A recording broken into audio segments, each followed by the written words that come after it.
بسم اللہ الرحمن الرحیم۔ السلام علیکم، آپ دیکھ رہے ہیں الف نیوز اور میں ہوں آپ کے ساتھ ماجد علی۔ شامل کرتے ہیں پاکستان اور دنیا بھر سے breaking news headlines. Iran کا بڑا سرپرائز، ڈونلڈ ٹرمپ کی ملاقات کی پیشکش مسترد۔ ایران اور امریکہ کے درمیان جاری کشیدگی میں ایک بار پھر بڑی پیش رفت سامنے آنے کا دعویٰ کیا جا رہا ہے۔ رپورٹس کے مطابق ایران اپنے اعلیٰ ترین مذہبی و سیاسی رہنما مجتبیٰ خامنہئی کی تازہ سرگرمی اور فوجی کمانڈرز کے ساتھ ملاقاتوں کو منظر عام پر لانے کی تیاریاں کر رہا ہے۔ اسے امریکہ اور اسرائیل کے لیے ایک بڑا پیغام قرار دیا جا رہا ہے۔ دوسری جانب امریکی صدر ڈونلڈ ٹرمپ کی جانب سے ایران کے ساتھ مذاکرات اور اعلیٰ قیادت سے ملاقات کی خواہش کا ذکر بھی سامنے آیا ہے۔ تاہم ایرانی موقف یہ ہے کہ کسی بھی بات چیت سے پہلے امریکہ کو ایران کی بنیادی شرائط تسلیم کرنا ہوگی۔ ایرانی حکام مسلسل یہ پیغام دے رہے ہیں کہ وہ دباؤ میں آ کر اپنے موقف سے پیچھے ہٹنے کے لیے تیار نہیں۔ اس پوری صورتحال میں آبِ ہرمز سب سے اہم معاملہ بن چکا ہے۔ ایران کی جانب سے یہ موقف سامنے آ رہا ہے کہ آبِ ہرمز کے راستے معمول کی صورتحال اسی وقت بحال ہوگی جب امریکہ اور دیگر فریقین ایرانی مطالبات کو تسلیم کریں گے۔ اگر ایسا ہوتا ہے تو عالمی توانائی منڈی، تیل کی قیمتوں اور خطے کی تجارت پر اس کے بڑے اثرات مرتب ہو سکتے ہیں۔ ادھر ایران کی جانب سے یہ دعویٰ بھی کیا جا رہا ہے کہ اس کی قیادت اور فوجی کمان کے درمیان مکمل ہم آہنگی موجود ہے، جبکہ امریکی اور اسرائیلی انٹیلیجنس کے بارے میں بھی سخت سوالات اٹھائے جا رہے ہیں۔ اگر واقعہ ایران اپنی عسکری تیاریوں کی نئی تفصیلات سامنے لاتا ہے تو یہ واشنگٹن اور تل ابیب کے لیے ایک اہم چیلنج بن سکتا ہے۔ خبر کے اگلے حصے میں بات کرتے ہیں پاکستان، سعودی عرب اور ترکیہ کا دفاعی معاہدہ۔ چین کی انٹری نے خطے میں نئی صف بندی کا اشارہ دے دیا۔ مشرق وسطیٰ میں طاقت کا توازن تیزی سے تبدیل ہوتا دکھائی دے رہا ہے اور اس پوری صورتحال میں پاکستان، سعودی عرب اور ترکیہ کے درمیان ہونے والا نیا دفاعی معاہدہ خصوصی اہمیت اختیار کر گیا ہے۔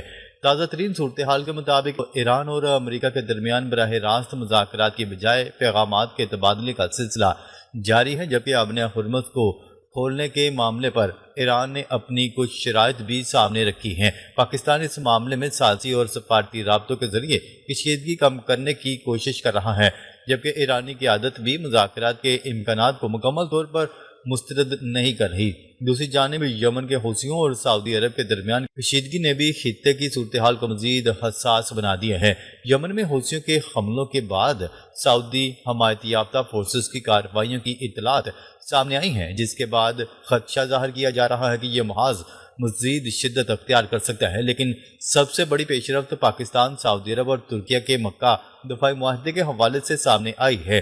پاکستان نے واضح کیا ہے کہ یہ معاہدہ دفاعی نوعیت کا ہے اور اس کا مقصد خطے میں امن، استحکام اور مشترکہ سلامتی کو مضبوط بنانا ہے۔ معاہدے کی اہم شق کے مطابق تینوں ممالک میں سے کسی ایک پر بیرونی مسلح حملہ، تینوں کے خلاف حملہ تصور کیا جائے گا۔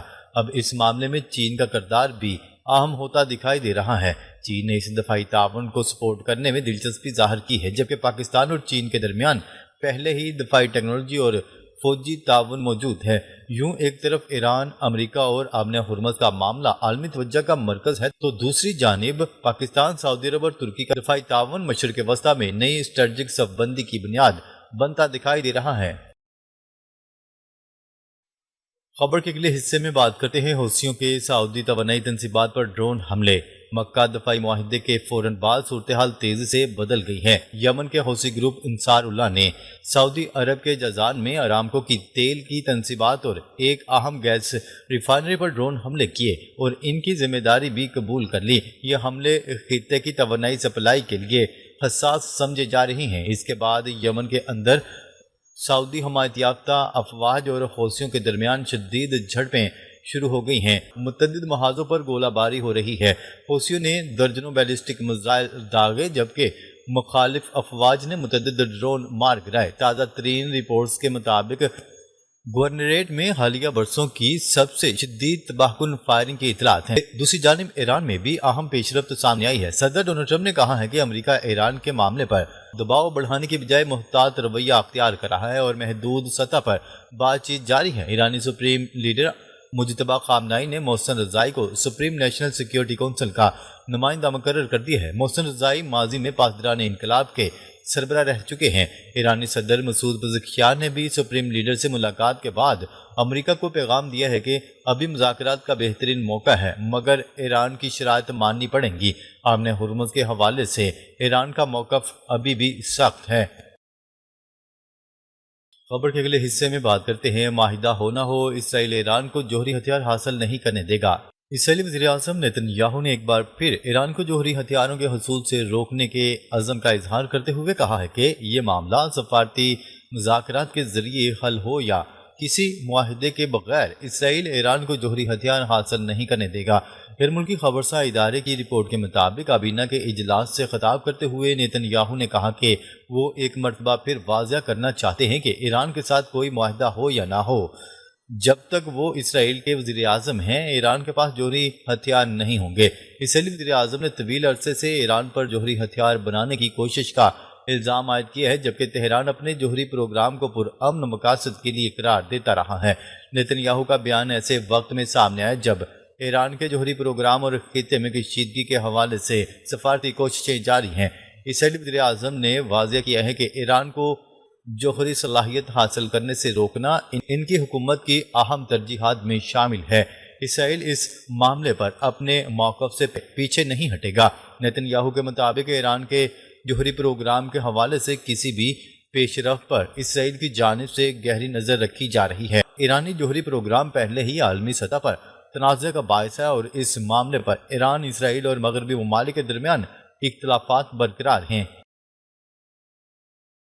خبر کے اگلے حصے میں بات کرتے ہیں، ڈونلڈ ٹرمپ آبِ ہرمز کھولنے پر فتح کا اعلان کرنے والے تھے، وال اسٹریٹ جرنل کا انکشاف۔ امریکی اخبار وال اسٹریٹ جرنل نے دعویٰ کیا ہے کہ امریکی صدر ڈونلڈ ٹرمپ آبِ ہرمز کھلنے کی صورت میں جنگی کامیابی کا اعلان کرنے کی تیاری کر رہے تھے، تاہم ایران کی جانب سے نئی شرائط سامنے آنے کے بعد صورتحال پیچیدہ ہو گئی۔ امریکی اخبار وال اسٹریٹ جرنل نے اپنی رپورٹ میں دعویٰ کیا کہ ڈونلڈ ٹرمپ کو توقع تھی کہ تہران جلد آبِ ہرمز کھولنے کا اعلان کرے گا اور ایسا ہونے کی صورت میں امریکی صدر فتح کا اعلان کر دیتے۔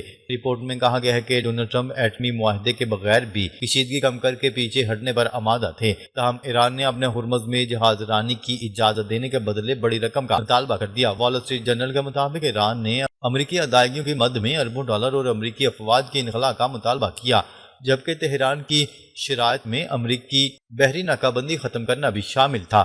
رپورٹ کے مطابق ایران کے نئے مطالبات نے ڈونلڈ ٹرمپ کو مشکل صورتحال سے دوچار کر دیا اور آبِ ہرمز کو فوری طور پر کھولنے کی امید متاثر ہو گئی۔ خبر کے اگلے حصے میں بات کرتے ہیں، غزہ پلان مسترد، حماس کے مکمل غیر مسلح ہونے تک فوج واپس نہیں بلائیں گے۔ اسرائیلی وزیراعظم نیتن یاہو نے غزہ سے متعلق امریکی منصوبے کو واضح طور پر مسترد کرتے ہوئے کہا ہے کہ اسرائیل حماس کے مکمل غیر مسلح ہونے تک غزہ سے اپنی فوج واپس نہیں بلائے گا۔ نیتن یاہو نے کہا ہے کہ اسرائیل غزہ سے متعلق پیش کیے گئے بورڈ آف پیس منصوبے کو قبول نہیں کرتا اور اس حوالے سے اسرائیل کا موقف واضح ہے۔